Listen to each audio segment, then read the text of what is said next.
নমস্কার বন্ধুরা, কেমন আছেন আপনারা সকলে? আশা করছি সবাই ভালো আছেন, সুস্থ আছেন, নিজের নিজের জায়গায় ভালোই কিছু করছেন। আজকে দেখে নেব আপনার পার্সন আপনার সম্পর্কে শুভ সকালে ঠিক কি মনে করছেন। আপনাদেরকে জানাই ভেরি ভেরি গুড মর্নিং এবং আপনার পার্সনের কারেন্ট ফিলিংস এই মুহূর্তেই আমরা কিন্তু জানবো। আপনারা দেখছেন মেসমেরাইজিং সোল এবং আমি মনোরমা আছি আপনাদের সঙ্গে। যদি পার্সোনাল ট্যারো রিডিং আমার কাছ থেকে চান তো স্ক্রিনে দেওয়া নাম্বারে হোয়াটসঅ্যাপ করে খোঁজখবর নিতে পারেন। সো যে যার পার্সনের নাম কিন্তু অবশ্যই মনে মনে 3বার নিতে ভুলবেন না এবং পার্সনের সম্পর্কে দু একটি ভালো কথা চোখ বন্ধ করে ভাবতে পারলে হয় ভালো। সো আমরা প্রথমে জানার চেষ্টা করব আপনার পার্সন এই মুহূর্তে আপনার সম্পর্কে ঠিক কি ভাবছেন। So let's concentrate. So thank you universe, thank you universe, thank you universe. Okay, সব 10-এর কার্ড আসছে, 10 একদম 10 on 10। বাবা, দ্য সান কার্ডও কিন্তু অ্যাকচুয়ালি দেখতে গেলে নাম্বার 10 কার্ডই। সো এখানে ফার্স্টে তো আমি দেখতে পাওয়া যাচ্ছে যে আপনার পার্সন তো একদম 10-এ 10। আপনার পার্সনের ফিলিংস আপনার প্রতি একদম 10-এ 10। অর্থাৎ আপনার পার্সন না আপনাকে ছাড়া একদমই সম্পূর্ণ নয়। অর্থাৎ এখানে কিন্তু 10-10-10 মানে 1-1-1, এখানে সম্পূর্ণ রিইউনিয়নের বার্তা আপনাদের জন্য দেওয়া হচ্ছে। যারা চাইছেন এই মুহূর্তেই ক্লেম করতে তারা কিন্তু অবশ্যই এখানে সাবস্ক্রাইব করবেন এবং ভালো লাগলে লাইক শেয়ার অবশ্যই কিন্তু করার চেষ্টা করবেন। সো এখানে দেখতে পাওয়া যাচ্ছে পার্সন রীতিমতন বুঝে গিয়েছে যে আপনাকে ছাড়া জীবনের সামনে এগোতে পারা এবং জীবনে প্রসপার করা, অন্তত জীবনকে বয়ে নিয়ে যাওয়া কার্যত অসম্ভব। অর্থাৎ আপনাকে ছাড়া নিজেকে উনি কল্পনা করতে পারছেন না। কোথাও গিয়ে বুঝে গিয়েছেন উনি যে আপনি ওনার জীবনের প্রতি একটা অবশ্যম্ভাবী কেউ, আপনি ওনার জন্য একটা অবশ্যম্ভাবী, একটা অপরিহার্য ব্যক্তিত্ব, যাকে উনি ছেড়ে কোনো মতে চলতে পারবেন না। এবং সর্বদাই ওনার মনে হচ্ছে যে প্রত্যেকটা মুহূর্ত যেন বোঝার মতো, প্রত্যেকটা মুহূর্ত ওনাকে খুব এক্সস্টেড করে দিচ্ছে। প্রত্যেকটা মুহূর্ত ওনার মনে হচ্ছে সব কিছু ছেড়ে ছুড়ে দিয়ে উনি দৌড়ে কোথাও পালিয়ে যান, কিন্তু নিজের থেকে তো উনি পালাতেও পারবেন না। আর ওনার ট্রু সেলফ ওনাকে সর্বদাই আপনার কথা মনে করাচ্ছে। যদি উনি আপনার সাথে কোনোভাবে সামনে থেকেও ইগনোর করছেন, সামনে থেকেও খারাপ ব্যবহার করছেন, এটা কোথাও গিয়ে না ওনার অবচেতন মন আপনার প্রতি অতিরিক্ত পরিমাণে অনুরক্ত। এবং এর আগে অনেক ভিডিওতে আমি আপনাদেরকে আলোচনা করেছি যে চেতন এবং অবচেতন মনের মধ্যে কীরকমভাবে এনার্জির পুশ অ্যান্ড পুল চলতে থাকে। এনার্জির খেলা যদি আপনি বোঝেন তাহলে বুঝতে পারবেন যখন আপনার অবচেতন কারোর প্রতি সম্পূর্ণ অনুরক্ত, তখন আপনার চেতন মন কীরকমভাবে সেই ব্যক্তিকে এড়িয়ে চলতে চায়। সেই ব্যক্তি যখন আপনার সামনে এসে কোনো রকম কোনো কথা বলতে চাইবেন, তখন আপনার মনে হবে যে এই সমস্ত কথা আমার শুনবার প্রয়োজন নেই, এই সমস্ত কথা না শুনতে পারলেই ভালো। আপনার সেই সময় সেখান থেকে কোথাও অনেক দূরে চলে যেতে ইচ্ছা করবে, সেই মানুষটিকে এড়িয়ে যেতে ইচ্ছা করবে। এটা কখনো ভয়ের কোনো সাইন নয় বা এটা অস্বাভাবিকও কিছু নয়। যখন আপনার কোনো রকম কোনো এনার্জি, অর্থাৎ আপনি কারোর সাথে মানসিকভাবে যুক্ত, আপনি কারোর কথা সারাক্ষণ চিন্তা ভাবনা করেন, তার মানে সেই ব্যক্তিটির সাথে আপনার এনার্জির কানেকশন কিন্তু ভীষণ পরিমাণে জুড়ে যায়। তো সামনেই আমি এখানে মৌমাছির গুনগুন শুনতে পাচ্ছি। সুন্দর সকালবেলা, তো বাইরে আমার বেশ কিছু ফুল গাছ আছে, তো সেখান থেকে আমি মৌমাছির গুনগুন শব্দ এখানেও কিন্তু শুনতে পাচ্ছি। সো এখানে মানে আমি একবার দেখেছিলাম, তো কোথাও একটা কোনো বিয়েবাড়ির অনুষ্ঠান হচ্ছিল, তো সেখানে যেরকম থাকে বিয়েবাড়ির ডেকোরেশন, তো অনেক ফুলের মালা, অনেক সুন্দর সুগন্ধি ফুল, বিশেষত গোলাপ, রজনীগন্ধা এই ধরনের ফুল সেখানে ছিল। তো সেখানে মৌমাছি এসে গিয়েছিল, অনেক যে সমস্ত মধু আকরকারী যেসব মানে পতঙ্গগুলি তারা সেখানে ঘোরাঘুরি করছিল। তো এখানে কোথাও গিয়ে না আপনাদের জীবনে সেই ভালোবাসার মধু যে আসছে তা তো বলতেই হয়। বিয়ের সানাইও কিন্তু এখানে বাজাটা অস্বাভাবিক নয়। 10 on 10 মানে এখানে সব দিক থেকে পরিপূর্ণতা, সব দিক থেকে ফুলফিলমেন্ট, স্টেবিলিটি, মানে কি নেই, কি আছে আমি বলবো না, কি নেই আপনারা বলুন, তাই না?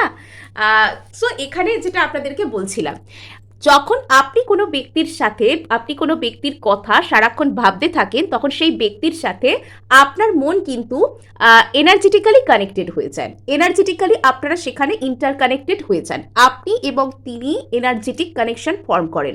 এটা মানসিকভাবে, এটা আপনি যে চোখে দেখতে পাবেন তা নয়। কিন্তু যখন আপনি যা কিছু ভাবেন, আপনি যখন পজিটিভ ভাবেন তখন সেই পজিটিভ কথার প্রভাব তার উপর পড়ে, যখন আপনি নেগেটিভ ভাবেন তখন নেগেটিভ কথার প্রভাব তার উপর পড়ে। এবং যখন আপনি সেখানে এনার্জিটা দেওয়া বন্ধ করে দেন, তখন কিন্তু সামনের ব্যক্তিটা মানে আপনাকে তাকে গিয়ে কিছু বলতে হবে না, তাকে ব্লক করতে হবে না, তাকে এড়িয়ে যেতে হবে না, তাকে দুর্ব্যবহার করতে হবে না, আমি তোমায় এড়িয়ে যাচ্ছি বোঝাতে হবে না, কিচ্ছু নয়। শুধুমাত্র যখন আপনি তাকে এনার্জি দেওয়া বন্ধ করবেন, সেই ব্যক্তিটার না মানে দুনিয়া পুরো হিলে যাবে, তার পায়ের তলা থেকে মাটি সরে যাবে। মানে সে নিজের লাইফে কি পরিবর্তন হলো সেটা মানে সে ধরতেই পারবে না। তার কেবলই আপনার ওই এনার্জিটা যে মিস হচ্ছে, ভিতর থেকে যে একটা খালি খালি ভাব তাকে কুড়ে কুড়ে খেতে শুরু করবে। আর সেই ব্যক্তিটা তখন আপনার কাছে আসবার জন্য ছটফট করতে শুরু করবেন। কিন্তু যখন আপনি কারোর কথা সারাক্ষণ ভাবতে থাকেন, মন থেকে তাকে লেট গো করতে পারেন না, বা নিজের থেকে বেশি ইম্পর্টেন্স কাউকে দেন, তখন সেই ব্যক্তিটা কতটা ইম্পর্টেন্ট সেটা ম্যাটার করে না। আপনি নিজের এনার্জিতে নিজের মনের যে পেডেস্টাল, মনের যে সিংহাসন, তাতে তাকে বসিয়েছেন, তাতে তাকে সব থেকে বেশি ইম্পর্টেন্স দিয়েছেন, তাতে তাকে সব থেকে বেশি গুরুত্বপূর্ণ বানিয়েছেন। তো তখন আপনি তার কথা সারাক্ষণ ভাবতে থাকলে, তাকে নিজের সমস্ত এনার্জি সারাক্ষণ দিতে থাকলে, সেই ব্যক্তির অবচেতন কিন্তু এটা ঠিকই বুঝতে পারে এবং তার অবচেতন আপনার এনার্জিতে চেয়ে থাকে। তার অবচেতন তখন মানে বাস্তবে তার চেতন মনের দুনিয়ায়, তার চর্মচক্ষুর দুনিয়ায় আপনার কাছ থেকে কোনো কিছু শুনতে তৈরি থাকে না। বিকজ অন্য কোনোভাবে এখানে আপনার দিক থেকে এত বেশি এনার্জি তার প্রতি যায় যেতে থাকে যে তার মন তখন আর আপনাকে সামনে থেকে শোনার জন্য রিসিপটিভ থাকে না। তার তখন ইচ্ছা করে আপনি তার সামনে গেলে যে এখান থেকে দৌড়ে পালিয়ে যায়, একে যেভাবে হোক চুপ করিয়ে দিয়ে যেন চুপ করে থাকে। আর ইনফ্যাক্ট সেই সময় কিন্তু তার অন্য কারোর কথাও শুনতে ভালো লাগে না। সে যে সেই সময় অন্য কারোর সাথে ব্যস্ত আছে, অন্য কিছু করছে, এগুলো জাস্ট ওপর কিন্তু সে মন থেকে, তার মনের মধ্যে কিন্তু কারোর কথা সেরকম শুনবো এগুলো কিন্তু তার ভালো লাগে না। তখন তার মনে হয় যে আমি একটা জায়গায় শুধু চুপচাপ বসে থাকি, আর এখানে আমি কি করি, রেস্ট করি। কেননা সে আপনার দিক থেকে চাওয়া যে এনার্জিটা তার অবচেতন তখন রিসিভ করতে চায়, সেটা তাকে একটা হাই ভাইবস দেয়। কিন্তু সেই যে হাই ভাইবস, সেই যে চাওয়া, এটার কোনো শেষ হয় না। সে আরো চাই, আরো চাই, আরো চাই, আরো চাই করে আপনাকে নিজের দিকে কি করতে থাকে, পুল করতে থাকে। এই যে পুশ অ্যান্ড পুলের খেলা, সে নিজেকে আপনার দিকে বারবার পুল করতে থাকে। এবং এই জন্যই আপনি যখন কারোর কথা অবসেসিভলি থিঙ্কিং করতে শুরু করেন, তখন এটার যেন কোনো শেষ হয় না। আপনি তাকে মন থেকে কিছুতেই বের করতে পারেন না, আপনি তার কথা ভাবতেই থাকেন। কিন্তু যখন আপনি কোনোভাবে নিজের মন থেকে তাকে লেট গো করতে সমর্থ হয়ে যান, তখন কিন্তু খেলা এখানে ঘুরে যায়। যার কারণে আপনাদেরকে বারবার বলা হয়, যতই ম্যানিফেস্টেশন করুন, যতই প্রার্থনা করুন, যতই গ্র্যাটিটিউড বলুন, সেই ব্যক্তিকে এবং তার প্রতি জড়িয়ে থাকা সমস্ত আশা, এক্সপেকটেশনকে প্রপারলি ইউনিভার্সের কাছে লেট গো করতে শিখুন। তো এটা কিন্তু এই কারণে বলা হয়। আর আজকে রিডিংয়ের মাঝে আপনাদেরকে ম্যানিফেস্টেশন সংক্রান্ত এত কথা বলার কারণটাও তাই জন্যই, যাতে আপনারা অনেক ক্ষেত্রে প্রশ্ন করেন যে আমার সাথে তো সে কথাই বলছে না, আর আপনি বলছেন যে সে আমাকে ছাড়া থাকতে পারছে না। এই খেলাটা আসলে কোথায় সেটা আপনাদের বোঝার দরকার ছিল, এই কারণেই এতগুলো কথা। আই হোপ আপনারা বোর হননি। এই কথাগুলো কিন্তু জানার দরকার আছে।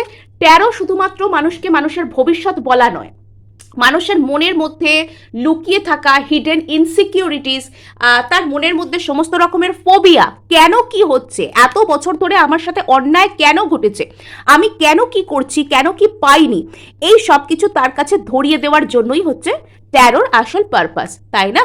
তো ভবিষ্যৎ তো আপনি কোনো জায়গা থেকে রাশিফল কিনলেও পড়তে পারবেন, রাশিফল শুনলেও বুঝতে পারবেন, বাট আপনার হিডেন ইনসিকিউরিটিস কি, আপনার অবচেতন আপনাকে কিভাবে কাজ করাচ্ছে, এত বছর ধরে আপনার সাথে অন্যায় কেন হয়েছে, আপনার জীবনে বারবার সেম প্যাটার্ন রিপিট কেন হচ্ছে, এই কথাগুলো না বুঝলে আপনি কিন্তু যতই ভালো ম্যানিফেস্টেশন টেকনিক করুন না কেন, সেগুলো ফলপ্রসূ হবে না, বা হতে সময় লাগবে, বা প্রপারলি হতে অসুবিধা হবে।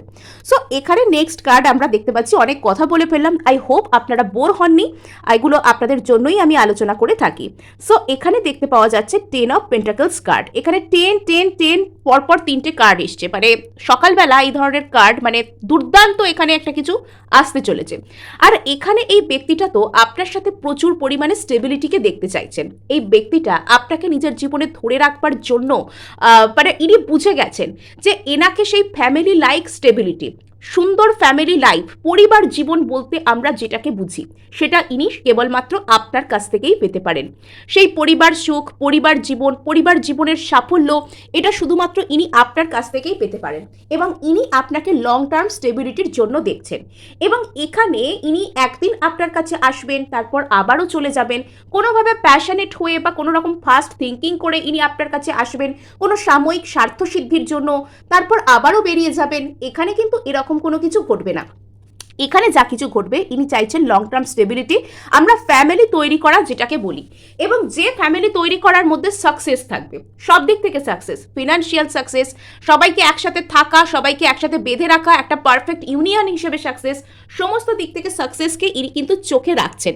অ্যাকচুয়ালি কি জানেন বন্ধুরা, এই তিনটে কার্ড আমার দেখে এতটাই ভালো লেগেছে যে আমার যেন এগুলোকে মানে ছেড়ে সামনে এগোতে ইচ্ছা করছে না। মানে মনে হচ্ছে এই মুহূর্তটা যেন হাতের মধ্যে ধরা থাক, মানে এই মুহূর্তটুকু, এই সুন্দর মুহূর্তটুকু যেন হাতের মধ্যে ধরা থাক, এই সুন্দর যে রিডিংয়ের রেশটুকু আপনাদের মনের মধ্যে, সেটাও আজকে সকালবেলা একটা সুন্দর প্রভাব বিস্তার করুক, এটাই আমি চাইছি। সো এখানে দেখতে পাচ্ছি আমরা the sun card. The sun, যখন আমরা পরিবার মেকিং, কেউ আপনাদের সাথে পরিবার তৈরি করতে চাইছেন, বিবাহ করতে চাইছেন, বা স্টেবল রিলেশনশিপে চাইছেন, সান কার্ড তো এখানে নতুন আগামী দিনের সূর্য। ইনি আপনার সাথে সন্তান প্রাপ্তি অবধি মানে এতটাই গ্রোথ ইনি আপনার সাথে দেখতে চান। মানে ইনি এরকমভাবেই ভাবছেন যে আপনাদের একটা বেশ বেবি হতো, আপনারা একসাথে থাকতেন, কীরকম সুন্দর হতো, মানে ওই যে বলে না ফুলে ফলে ভরা সুন্দর জীবন, ফিনান্সিয়াল স্টেবিলিটি থেকে শুরু করে একটা পারফেক্ট একটা সুখী পরিবারের প্রতিচ্ছবি আপনাদের মধ্যে যাতে থাকে, ইনি সেটাই চাইছেন। এবং যদি আপনাদের মধ্যে অতীতে এমন কোনো বিষয় ছিল যে এই ব্যক্তিটা কোনো কিছুকে বিশ্বাস করতে পারছিলেন না বা আপনার উপর ভরসা করতে পারছিলেন না, তো সেটা না এনাকেও অনেক কষ্ট দিচ্ছিল, ইনিও নিজের মাথা ভারী করছিলেন, ইনিও এক্সস্টেড হয়ে যাচ্ছিলেন ভেবে ভেবে। তো এবার ইনি কি করছেন, এবার ইনি একটা সহজে বিশ্বাস করে, একটা বিশ্বাসের উপর ভরসা করে সামনে এগোতে চাইছেন। ইনি আপনার সাথে রিউনিয়ন করতে চান, ওই যে বলছি না সুন্দরভাবে সেলিব্রেট করা, মানে আজকে সকালে এত সুন্দর রিউনিয়নের এনার্জি, মানে আপনারা ক্লেম অবশ্যই অবশ্যই করুন, এত সুন্দর রিউনিয়নের এনার্জি, বাবা জাজমেন্ট, মানে এখানে তো ইউনিভার্সই আপনাদের হয়ে ম্যানিফেস্টেশন করে দিচ্ছে। এখানে কোথাও গিয়ে আমার এরকম ফিল আসছে, মানে এই যে আমি প্রথমে আপনাদেরকে এতগুলো কথা বললাম, এখানে আমার কোথাও গিয়ে ফিল আসছে যে এখানে আপনারা হয়তো এই ব্যক্তিটাকে ভীষণ পরিমাণে ম্যানিফেস্ট করছিলেন।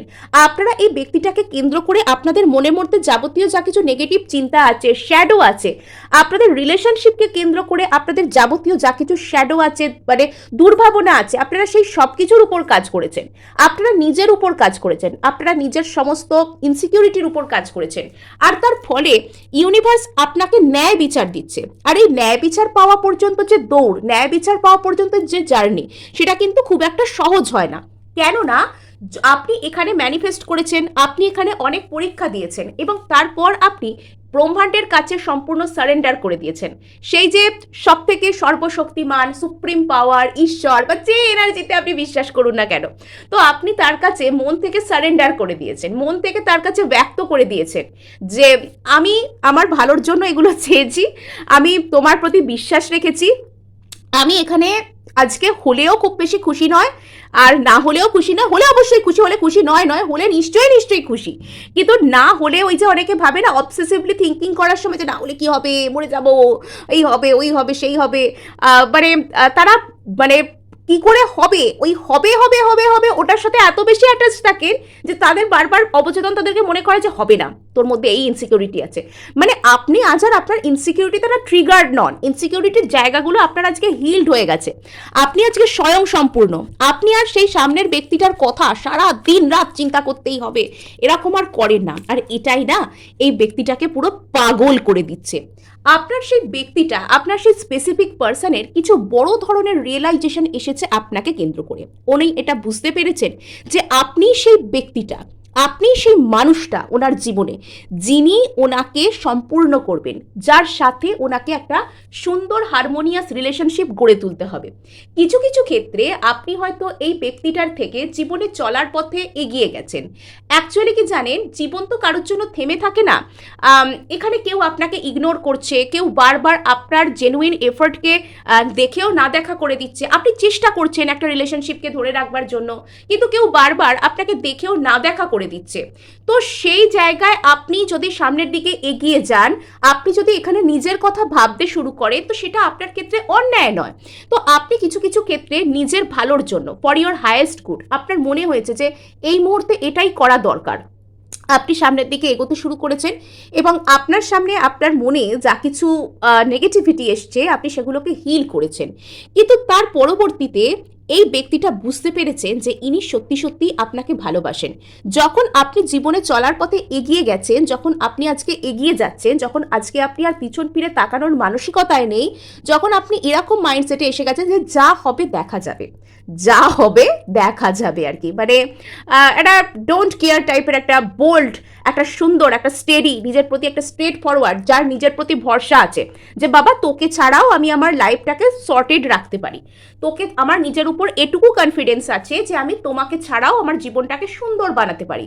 তুমিই একমাত্র সেই মহাত্মা নয় যে আমাকে এসে সম্পূর্ণ করো, তুমিই একমাত্র সেই মানে অতি অতি ইম্পর্টেন্ট জন নয় যিনি এসে আমাকে কমপ্লিট বানাতে পারো। তো এগুলো এগুলো এগুলো আপনি বুঝে গেছেন, এগুলো আপনি হয়তো নিজের সাথে সেলফ টক হিসেবে করেনও। আর তাতেই সেই ব্যক্তিটার সব থেকে বেশি ধাক্কা লেগেছে ভেতর থেকে, যে আমি এর কাছে এককালে এত ইম্পর্টেন্ট ছিলাম যে আমাকে না ভেবে এর জল পর্যন্ত পান করতো না, এর ঘুম হতো না, খাওয়া হতো না, কোনো কিছুই হতো না। তো আজকে এ আমাকে ভুলে গেল, আজকে কি এ আমাকে ভুলে গেল, তাহলে কি আমি সত্যিই রিলেশনশিপটা হারিয়ে ফেললাম? অ্যাকচুয়ালি কিছু কিছু মানুষ থাকে যাদেরকে যখন সহজে ভালোবাসা দেওয়া হয় তারা ভালোবাসাটাকে সহজে মূল্য বোঝেন না। আপনার পার্সনটিও হয়তো কিছু কিছু ক্ষেত্রে সেটাই ছিলেন, অথবা আপনার পার্সনের সঠিকভাবে ভালোবাসা গ্রহণ করার জায়গাতেও কিন্তু কিছু ব্লকেজ, কিছু বাধা থাকতে পারে, ওনার কিছু পাস্ট প্রবলেম থাকতে পারে যার কারণে হয়তো এটা হয়েছিল। কিন্তু যখন আপনি ওনাকে ছেড়ে সামনের দিকে এগোতে শুরু করলেন, ইনি এতটাই ট্রিগার্ড হলেন, ইনি এতটাই নিজের উপর কাজ করলেন যে আজকে ইনি বুঝতে পারছেন আপনার প্রপার মূল্য। ইয়েস, জীবনের যে যে জায়গায় ইনি কনফিউজড ছিলেন, তো সেই সমস্ত জায়গায় ইনি কি করছেন, ইনি আপনাকেই চাইছেন। কিন্তু এখন এনার প্রশ্ন হচ্ছে যে যদি হয়তো কিভাবে, মানে আপনি অতীতে যেভাবে ট্রিগার্ড হতেন, যেভাবে একটা সময় আপনি ট্রিগার্ড হতেন যে কি করে হবে, কি করে হবে রিউনিয়ন, কি করে পাবো আমার পার্সনকে, কি করে আমি কি হবে, এগুলো যে আপনাকে অতীতে এত ট্রিগার্ড করতো, তো এখন আপনার পার্সনকে না সেই কথাগুলো ট্রিগার করে। এখন ওনার জীবনে ওই ফেজটা চলছে যে কি করে হবে, কি করে করব, কি করে যাব, কি কি হবে না হবে, এই সব বিষয়গুলো। আমি চাই তো রিউনিয়ন, ঠিক আছে, কিন্তু সামনের জন এতটা এগিয়ে গেছে বা আমি এতটা রায়তা ঘেটে ফেলেছি জিনিসটাকে যে সামনের জনকে আমি আর কি করে পাবো, কি করে এখানে আমি তার সাথে স্টেবল রিলেশনশিপ তৈরি করব। ইনি চাইছেন আপনার সাথে অ্যাকচুয়ালি ম্যারেজ, ইনি বিয়ে করতে চান। এখানে বটম অফ দ্য ডেক এখানে দেখতে পাওয়া যাচ্ছে 9 অফ ওয়ান্ডস, মানে এখানে ম্যারেজ বা ম্যারেজের মতোই কোনো রিলেশনশিপ, কোনো এখানে কোনো স্টেবল রিলেশনশিপ, এখানে কোনো পার্মানেন্ট রিলেশনশিপ, এখানে কোনো পাকাপোক্ত সম্পর্ক ইনি আপনার থেকে চাইছেন। ইনি আপনার সাথে একদম একদম মানে পার্মানেন্ট সুন্দর একদম কমিটেড এনগেজ রিলেশনশিপ ইনি আপনার সাথে চাইছেন। ইনি চান আপনাকে সারা জীবনের জন্য নিজের কাছে ধরে রাখতে। যাদের ক্ষেত্রে যারা দেখছেন এবং মনে হচ্ছে যে ম্যারেজ পসিবল নয়, তো সেক্ষেত্রে সারা জীবন ইনি আপনাকে সাথে রাখতে চান, সারা জীবন ইনি আপনার সাথে থাকতে চান, সেটা যে কোনো ফর্মে হোক। ইনি আপনাকে ছাড়া অন্য কোনো দিকে আর ফোকাসড নন। তো এই ধরনের আমার প্রচুর না এখানে কেন কি জানি বিয়ে বিয়ে টাইপের ফিলিংস আসছে, মানে বিয়ে বিয়ে টাইপের একটা কিছু মনে হচ্ছে। আর এখানে হতে পারে আপনারা হয়তো বিয়ে বাড়ি, এখন বিয়ে বাড়ির সিজনও আছে, কোনো বিয়ে বাড়ি থেকে এসছেন। 6 অফ ওয়ান্ডস এগেন এখানে সাকসেসের কার্ড। আর এই পার্সনটা মানে হয়তো আপনার কাছে আসবার জন্য কোনো রকম কোনো ট্রিক করার কথাও কিন্তু ভাবতে পারেন। আমি কোনো ট্রিকারি করব, আমি কোনো কৌশল করব, আমি অন্যরকম কিছু করব, তো এগুলোও কিন্তু ইনি ভাবতে পারেন মনে মনে। সো এবার আমরা জানার চেষ্টা করব যে আপনার পার্সনের তরফ থেকে আপনার প্রতি কিছু মেসেজ আমি এখানে কালেক্ট করব কালেকটিভ হিসেবে। সো এখানে আপনার পার্সনের মেসেজ কি এই মুহূর্তে আপনার প্রতি, আপনার পার্সনের মেসেজ কি এই মুহূর্তে আপনার প্রতি। ওকে, জাজমেন্ট, দ্য হ্যান্ডম্যান বুঝতে পারছে না, বেচারা বেচারা বুঝতে পারছে না। ওর সেই এগেন 10 অফ ওয়ান্স কার্ডটা ঘুরে ফিরে আসছে, bottom of the deck night of cups. মানে প্রেম জেগেছে এর মনে, জানেন তো, মানে হঠাৎ করে প্রেম জেগে গেছে ওনার মনে। এটা সংক্রান্ত একটা গান আছে, তো আমি গানটা এখন গাইতে পারছি না আপনাদের জন্য। আপনারা জানেন যে গান টান গাইলে কপিরাইট প্রবলেম আসতে পারে। তো প্রেম এনার মনে জেগেছে, এটা শুনে রাখুন। আর ইনি চাইছেন যে যেভাবে না যেভাবে হোক আপনার মুখোমুখি এসে দাঁড়াতে, আপনাকে কিছু একটা বলতে। যদি ইনি আপনার প্রতি কোনো রকম কোনো অন্যায় করে থাকেন, আপনাকে কোনো কষ্ট দিয়ে থাকেন, তবে ইনি চাইছেন যে আপনার সাথে বিষয়টা সর্ট আউট করতে, আপনাকে একটা কোনো সরি অ্যাপোলজি কোনো কিছু দিতে, আপনাকে ক্ষমা চাইতে অ্যাটলিস্ট, বা আপনার মুখোমুখি হতে ইনি চাইছেন। আর যে ইনি বুঝতে পারছেন না যে আমি কি করে যাব, যে সেটা এনার কাছে একটা বোঝার মতো মনে হচ্ছে। আমি তোমার কাছে ক্ষমা চাইছি, অন্যায় করেছি আমি, কিন্তু কি করে যাব, কোন মুখ নিয়ে যাব তোমার কাছে, আমি কিছু বুঝতে পারছি না, সব কিছু অসহ্য লাগছে আমার। হয়তো এই কথাটাই আপনার পার্সন আপনাকে এই মুহূর্তে বলতে চায়। সো আজকে এটুকুই, দেখা হচ্ছে নেক্সট ভিডিওয়ে। ধন্যবাদ।